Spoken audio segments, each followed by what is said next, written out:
ओम नमः शिवाय। ओम नमः शिवाय।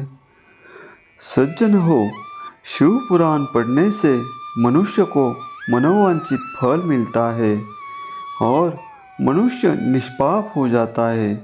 उसे सभी सुखों का उपभोग मिलता है।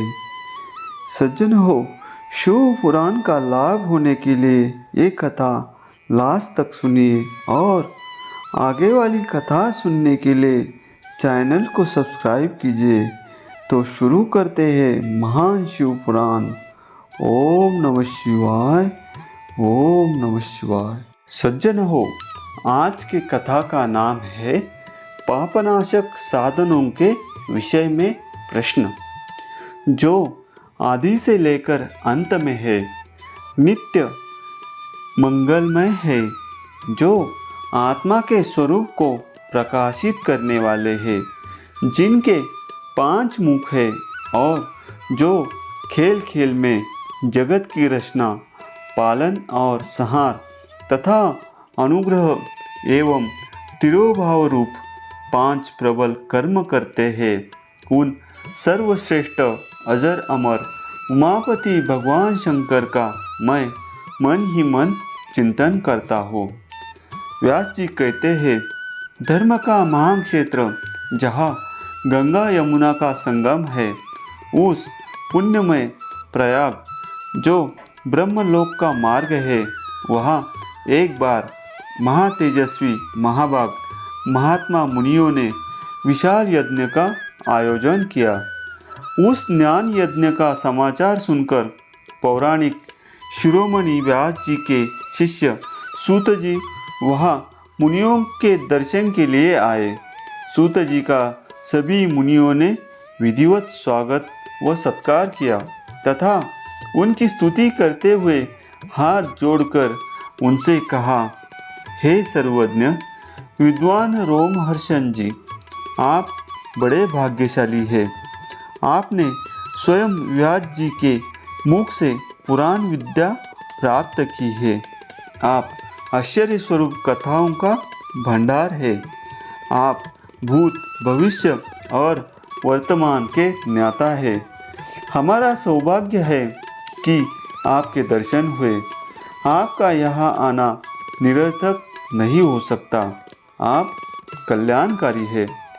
उत्तम बुद्धि वाले सूत जी, यदि आपका अनुग्रह हो तो गोपनीय होने पर भी आप शुभाशुभ तत्व का वर्णन करें, जिससे हमारी तृप्ति नहीं होती और उसे सुनने की हमारी इच्छा ऐसे ही रहती है। कृपा कर उस विषय का वर्णन करें। घोर कलयुग आने पर मनुष्य पुण्य कर्म से दूर होकर दुराचार में फंस जाएंगे, दूसरों की बुराई करेंगे, पराई स्त्रियों के प्रति आसक्त होंगे, हिंसा करेंगे, मूर्ख, नास्तिक और पशु बुद्धि हो जाएंगे। सूत जी, कलियुग में वेद प्रतिपादित वर्ण आश्रम व्यवस्था नष्ट हो जाएगी। प्रत्येक वर्ण और आश्रम में रहने वाले अपने अपने धर्मों के आचरण का परित्याग कर विपरीत आचरण करने में सुख प्राप्त करेंगे। इस सामाजिक वर्ण संकरता से लोगों का पतन होगा, परिवार टूट जाएंगे, समाज बिखर जाएगा। प्राकृतिक आपदाओं से जगह जगह लोगों की मृत्यु होगी, धन का क्षय होगा, स्वार्थ और लोभ की प्रवृत्ति बढ़ जाएगी। ब्राह्मण लोभी हो जाएंगे और वेद बेचकर धन प्राप्त करेंगे। मद से मोहित होकर दूसरों को ठगेंगे, पूजा पाठ नहीं करेंगे और ब्रह्म ज्ञान से शून्य होंगे। क्षत्रिय अपने धर्म को त्याग कर कुसंगी, पापी और व्यभिचारी हो जाएंगे। शौर्य से रहित वे शूद्रों जैसा व्यवहार करेंगे और काम के अधीन हो जाएंगे। वैश्य धर्म से विमुख हो संस्कार भ्रष्ट होकर कुमार्गी, धनोपार्जन परायण होकर नाप तोल में ध्यान लगाएंगे। क्षुद्र अपना धर्म कर्म छोड़कर अच्छी वेशभूषा से सुशोभित हो व्यर्थ घूमेंगे। वे कुटिल और ईर्ष्यालु होकर अपने धर्म के प्रतिकूल हो जाएंगे। कुकर्मी और वाद विवाद करने वाले होंगे। वे स्वयं को कुलीन मानकर सभी धर्मों और वर्णों में विवाह करेंगे। स्त्रियां सदाचार से विमुख हो जाएंगी। वे अपने पति का अपमान करेंगी और सास ससुर से लड़ेंगी। मलिन भोजन करेंगी। उनका शील स्वभाव बहुत बुरा होगा। सूत जी, इस तरह जिनकी बुद्धि नष्ट हो गई है और जिन्होंने अपने धर्म का त्याग कर दिया है, ऐसे लोग लोक परलोक में उत्तम गति कैसे प्राप्त करेंगे? इस चिंता से हम सभी व्याकुल हैं। परोपकार के समान कोई धर्म नहीं है। इस धर्म का पालन करने वाला दूसरों को सुखी करता हुआ स्वयं भी प्रसन्नता अनुभव करता है।